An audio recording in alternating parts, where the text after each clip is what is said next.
Have you ever wondered about those numbers up in the corner of your camera screen? They're called timecode, and they're your best friend. Most folks don't really pay attention to these numbers until it comes time to edit. But the numbers will be useless if you forget to set things up properly before you shoot. First of all, having the numbers displayed on your screen is a great idea. Turning on the numbers isn't going to burn it into your picture the way that the date and timestamp used to on photos, so don't worry about that. You might find the button for this on the side of your camera. It could say something like display or data display.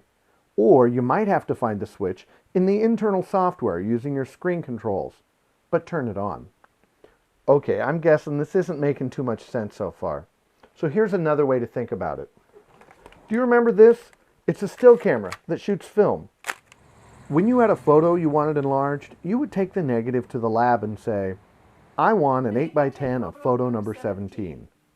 The lab knew what to print because 17 was a unique number on the negative.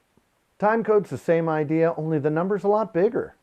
It's an 8-digit number that advances every time you start your camera. Usually it starts at 0, and it always goes up. Every time you stop and start, the camera knows where it left off and keeps counting up. So what exactly does this digital counter mean anyway?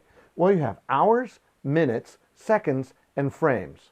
Here in North America, we have 30 frames per second. So this number here in the end is going between 0 and 29.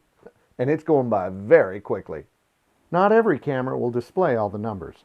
Some don't use the 0 on the hours counter, and a few may not have the frames part.